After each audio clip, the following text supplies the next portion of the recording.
आप सभी साथियों को क्रांतिकारी जय भीम, जय बहुजन, जय संविधान, जय मूल निवासी साथियों।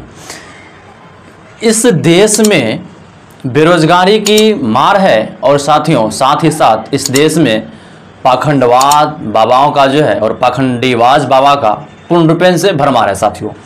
आखिरकार मैं ये बात क्यों कर रहा हूँ, क्योंकि इस देश में जितनी बेरोजगारी आ गई है उतनी ही जो है इस देश में बाबाओं की जो उत्पन्न होना साथियों शुरू हो गया है। इस देश में आप लोग देखे होंगे कभी कमल वाले बाबा का, कभी बागेश्वर धाम के बाबा, कभी अनिरुद्धाचार्य, और साथियों एक तो सुपौल जिला के आसपास में साथियों एक संतो बाबा जो उत्पन्न लिया है। ये सभी बाबा इतने नौटंकीबाज है, इतने नौटंकीबाज करते हैं साथियों, जिसकी जो है वर्णन हम नहीं कर सकते हैं।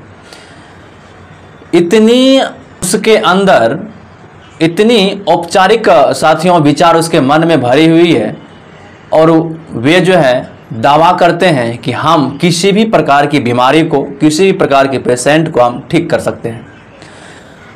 और सबसे बड़ी बात यह है, यदि उसके अंदर इतनी क्षमता है जो साथियों इस देश के किसी भी व्यक्ति को वह ठीक कर सकता है, तो साथियों वह जो है इंजेक्शन का उपयोग क्यों करता है। एक वीडियो में हमने देखा कि वह एक लड़की को जो है इंजेक्शन लगा रहा है। यदि वह वास्तव में ही चमत्कारी है तो फिर इंजेक्शन का उपयोग क्यों करता है।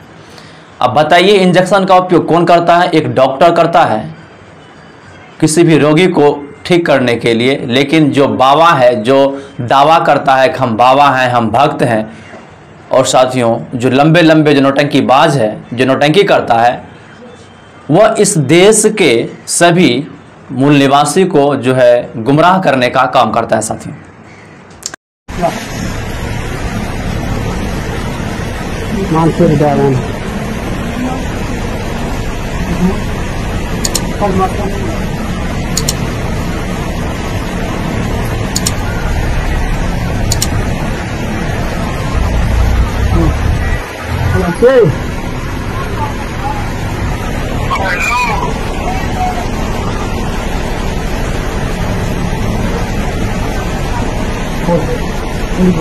ये संतो बाबा इतने नौटंकीबाज है कि जब इसके ऊपर कोई भी देवी देवता आता है आप देखते हैं इसका शरीर कितना साथियों हिलने लगता है।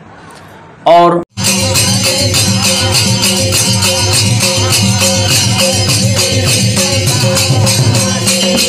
या जो है किसी गूंगे को, किसी बहरे को या कोई जो लांगड़ है उसे जो है साथियों चलाने का, उसका जो इलाज करने का जो है पूर्ण रूप कोशिश करता है और उसे सफल भी करता है साथियों, ऐसा लोगों का कहना है। और इस देश की जो मीडिया है, जितने भी यूट्यूबर है, सभी जो है उसके पास इंटरव्यू लेने के लिए पहुंच जाते हैं, जिसके कारण उसे इस देश के कोने कोने तक के व्यक्ति उसको पहचानना शुरू कर देते हैं साथियों। और उस पाखंडवाद में और उस प्रकार के नौटंकीबाज में साथियों इस देश के व्यक्ति, इस देश के निवासी जो है उस पाखंडवाद की आड़ में फंस जाते हैं साथियों, और कोसों दूर जाकर बाबा से मन्नत मांगते हैं और अपने बच्चे को स्वस्थ होने की कामना करते हैं साथियों। अब बताइए, जो मीडिया वाले या जो भी यूट्यूबर उसके पास गए होंगे कुछ ना कुछ तो शिक्षित जरूर होगा साथियों। अब बताइए, जो व्यक्ति शिक्षित है उसे खुद पता नहीं है कि यह एक नौटंकी है, यह एक नौटंकीबाज है, यह नौटंकी करता है, उसके ऊपर कोई भगवान का जो है साथियों प्रकोप नहीं है, उसके ऊपर कोई भगवान या देवी देवता नहीं आता है। अब आप खुद सोच सकते हैं किसी इंसान के ऊपर कैसे देवी देवता आ सकता है साथियों। यह एक नौटंकीबाज है और कुछ नहीं है साथियों।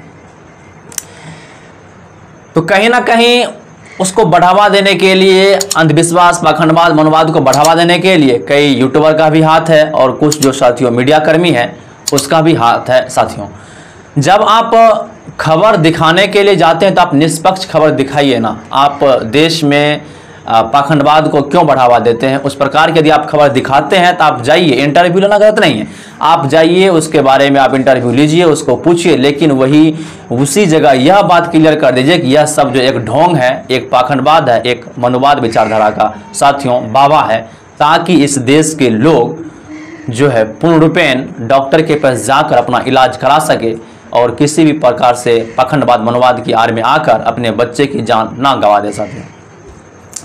अब संतो बाबा के पास जो है बहुत बड़ी भीड़ जो है एकत्रित होने लगी है, जिसके कारण संतो बाबा को वहां से भागना पड़ जाता है। साथियों, जो बच्चा बोल नहीं पाता है वह बोलने लगता है, उन लोगों को क्या कहना चाहेंगे जिसे आज आप नहीं देख पाए, जो आपसे मुलाकात नहीं कर पाए?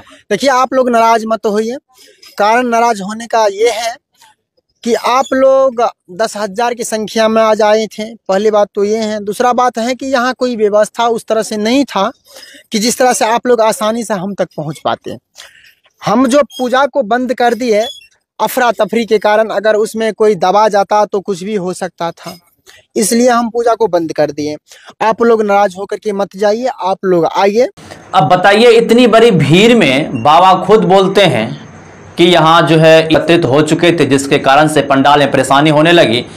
तो मैं उनसे ये सवाल पूछना चाहता हूँ कि जब आप खुद ब खुद बाबा हैं तो आपको फिर परेशानी क्यों झेलनी पड़ती है? आप उसके जो साथियों सेवक हैं, आप जो बोलते हैं उसी के कहने पर बोलते हैं, आप उसके सेवक हैं, आप सब कुछ जानते हैं, सारा कुछ जानते हैं, फिर आपको ये पता क्यों नहीं होती कि इस भीड़ में भगदड़ मचने वाली है? इस भीड़ में साथियों जो सबसे अधिक कष्ट में है, सबसे पहले आप उसको क्यों नहीं देखते हैं? ये बात आपको क्यों समझ में नहीं आती है?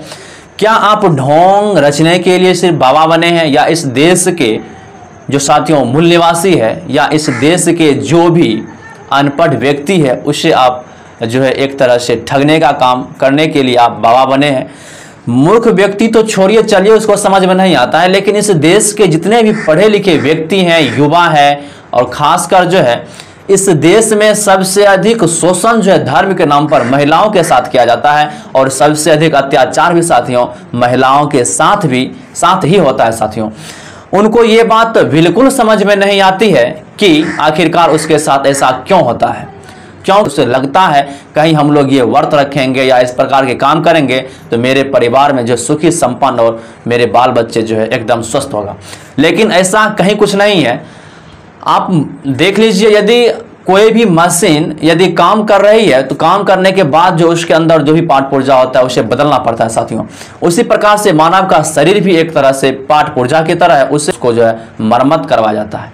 तो उसी प्रकार से यदि हमारे अंदर किसी प्रकार की बैक्टीरिया इफेक्ट करे या किसी प्रकार से हम लोगों की तबीयत खराब हो जाए तो हमें डॉक्टर के पास जानी चाहिए, ना कि किसी पाखंडवाद बाबाओं के पास जानी चाहिए। साथियों, तो संतो बाबा हो या जो भी बाबा हो, कम्बल वाले बाबा हो, जो भी बाबा हो, चलिए ना, यदि बाबा में वाकई शक्ति है तो उसे जो बॉर्डर पे तैनात सैनिक है उसे हटा देते हैं ना, उसे हटा देते हैं और सभी बाबाओं को बॉर्डर के पास बिठा देते हैं, क्योंकि उसका संपर्क तो डायरेक्ट यमराज से है, उसका संपर्क तो डायरेक्ट जो है साथियों बाबा का संपर्क जो भगवान से है, ईश्वर से है। तो वहाँ किसी भी प्रकार की समस्याएं होती है तो फिर उसे जो है पहले ही पता चल जाएगा, और वहाँ तो साथियों उसके पास तो जब वह बाबा है उसके पास तो साथियों बहुत शक्ति है, और एक वह जो है अपने शक्ति के माध्यम से वहाँ जो भी अपरा तपरी होती है उसे दूर कर सकते हैं। तभी हम समझेंगे कि हाँ, बाबा में वाकई दम है। अभी हाल फिलहाल में ही जो है साथियों इस देश में बहुत सारे रेल हादसाएं हो रही है, तो क्या बाबा में इतना ताकत है, इतना दम है कि वह रेल हादसा को रोक सके? यदि रोक दे तो बताए, तब फिर हम समझेंगे हाँ, बाबा में वाकई दम है। तो ये साथियों भारत की सबसे बड़ी नौटंकीबाजी है। इस देश के लोग इस नौटंकीबाज के पीछे फंस चुके हैं, और यदि आप उसे कोई अच्छी बात बताइएगा तो उसे बुरा लगता है, लेकिन उसे यदि आप गलत बात बताइएगा तो वह तुरंत जो स्वीकार कर लेता है। साथियों, इसलिए मैं आप सभी से निवेदन करना चाहता हूं, अपील करना चाहता हूं कि इस देश में कोई भी बाबा नहीं है। यदि बाबा है तो वह जो है एक पाखंडीवाद बाबा है, वह मनवाद बाबा है, और साथियों आपको गुमराह कर रहा है, आपको ठगने का काम कर रहा है। साथियों, अगर मान के चलिए कोई अक्षत का रुपया 50 रुपया ही लेता है और वहाँ 500, 600, 1000 श्रद्धालु यदि पहुँचते हैं, समझ जाइए 40-50 हज़ार रुपया डेली उसका ऐसे ही इनकम होगी।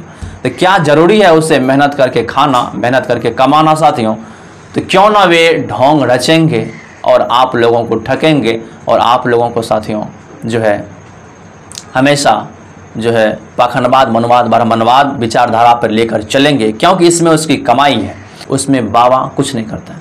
तो मिलता है फिर नेक्स्ट वीडियो में। जय भीम, जय संविधान, नमो बुद्धाय, जय हिंद, जय मूल्यवासी।